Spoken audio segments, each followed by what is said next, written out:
Hello, this is Ginger from WebWench DIY Nails. I hope you're all doing well. Today I wanted to share my peel base application process. It works for me this way, and I get at least a week out of a mani with zero lifting. I'm going to start with nail prep, so let's get these nails done. Alright, now you'll see here that I'm starting with having just filed the shine off my nails, and that was done during a builder gel fill that I had done almost a week before this, and I didn't dip or anything at that time. I just top coated and lived with my builder gel. What you're seeing is several different kinds of builder gel because I've done at least 3 fills on this builder gel application. Because if I don't have lifting, I don't see why I should waste my time in, full removal. That's kind of why I use builder gel, so I don't have to do that. So at this point, I've reshaped because I'm always working. That's one of my goals, is to work on my shaping and my contouring. So I like to give myself that time to observe the nail before I actually do a dip design. So I've done that. I've filed. I've buffed. Now I'm going in with the pH Bond Primer. This is meant for the natural nail spots that might be exposed. I'm using it here even though I've got builder gel all the way up to the cuticle, simply because it's a process and a ritual for me, as well as I don't trust the chemicals in these products to work any other way. I know this works. I don't get lifting. I'm doing it. You don't have to. You can do whatever you want. I'm showing you what I do. This is the bonder. This is what the gel base sticks to. So I'm using this too. Anything I can to avoid lifting and to save myself from needing to soak off any of this product. I do not like acetone. My skin does not like acetone. So this is the process that I've come up with or worked towards. That seems to be working so far. This is probably even a little different than the last builder gel fill video I did because I learned from things I did in that video. Every step is a learning experience. Here I'm using double dipped. Let's get that right. I'm using their gel base. It's HEMA free. All the gels that I use, I try to get HEMA free because I don't want a gel allergy, because I am liking using gel for my dip manicures. So, sorry if I'm talking fast. I have a lot I want to convey in a short video. So, going in with the base coat here, I try to get as close to the cuticle area as I can. I get all the way over to the sidewalls, and again, this is my base. What I'm doing here is I'm making sure that the peel base I'm about to apply has a nice smooth surface to adhere to. And that's going to be my gel top coat. But the top coat needs something to stick to, so we're using the base coat. That's how that works. First the base coat, then the top coat, then your peel base. The only thing that's a little different right in this video is because I have builder gel on my nails. That's protecting my nail. It's offering strength, first of all, to my nails, and it's offering protection to my real nail for when I pop my peelies and do all this other work. So I just go in with every nail the same way with the base coat. I try to do thin layers because I'm not looking to add bulk or strength at this point. That's what the builder gel was for. So my only purpose for the base coat here is to give the top coat something to adhere to. And you'll see that I have my natural nails under the builder gel, and that's why I have this curvature to my nail. At a certain length, my nails curve downward. And I'm learning to embrace it. I kind of like it now. I used to work against it or try to fix it, but I've decided it's not broken. That's the way nature intended it. I'm going to go with it. And it's October, almost. It's Halloween time. These seem perfectly legitimate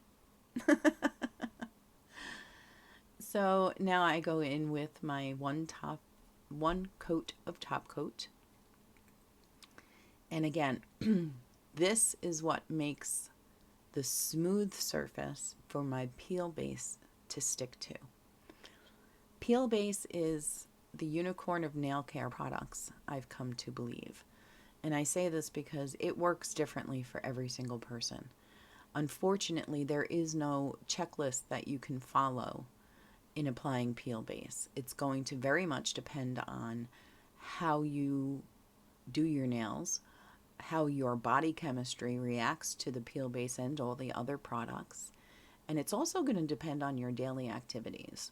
How rough are you on your nails? How often do you shower? How often do you do the dishes? How often are your hands immersed in soapy water? All of those things are going to help determine how long your peel base works. And, it's going to work differently for everybody because everybody has a different purpose for it as well. Now, I hear problems all the time of people saying that their peelies pop off after a few hours after they do the manicure or the next day. And wow, that blows because I like to keep my manicures on for a week, and I do so using peel base. So again, it's experimentation. With some people, I'm just continuing to top coat my nails here at this point. And I cured the base coat for 30 seconds, and then I cured the top coat for 60 seconds. And here I'm just showing you my other hand has a very pointy almond shape, almost stiletto. I haven't gone that far yet, but and this one has almost a coffin shape. I'm very slow. I was a square nail tip girl for a long time, so I'm working my way towards the extremes of these two shapes. Slow but sure. Unt peel base is the one that I've used. It's the one that I've become accustomed to, and I've pretty much figured out. So again, I'm just looking at my nails to make sure that my shape is the way I want it. Everything, these nails are ready for a manicure. The shape is the way I want it. The contour is the way I want it. The fill is looking good. I have no lifting there. I've prepped. I've put the smooth top coat on the nails. So my peel base is I'm all ready for peel base.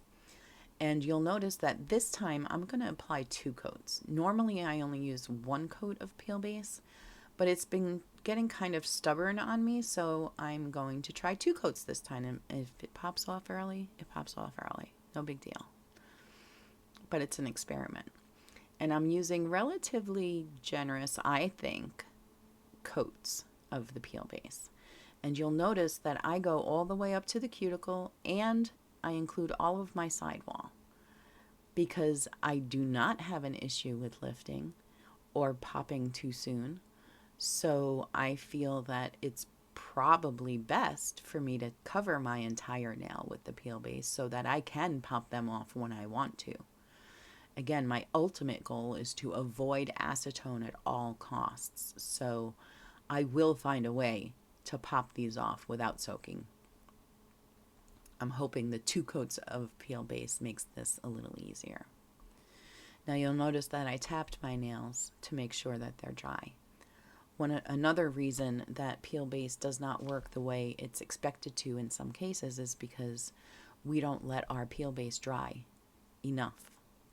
If the peel base is not completely dry, whatever you put on it next could have an opposite reaction to it and meld together instead of, being able to separate. So I don't take that chance. 3 to 5 minutes is probably all you need to make sure that your peel base is dry. I'm a little extreme. I usually wait close to 10 minutes just to make sure it's completely dry. In this case, I wait 10 minutes and then I put the second coat of peel base on. And then you have to wait another 10 minutes or 5 or 7, whatever works for you. You wait the same amount of time. You make sure your peel base is dry before you start your dip manicure. That's the most important thing. You don't want the chemicals used in a dip, in like your dip liquid, your dip base. If that interacts or you apply that over wet peel base, it's very possible that it's going to have the opposite effect and it's going to cement down to your nail instead of providing that barrier so that you can pop them off when you want to. So again, after you're done with your second coat, or if you're only using one coat, it would be after your first coat, let it dry completely before you start your dip pad and manicure. No matter how you do your dip powder manicure, you'll be ready to go after your peel base is dry. I hope you found this helpful. If you have any questions, please feel free to leave a comment below. All of the products that I used in this video I will list in the description box. I will leave cards up at the top right hand corner for you. Any associated videos will be listed there as usual. I hope you all have a wonderful day, night, whatever you're up to, and I will see you in the next video.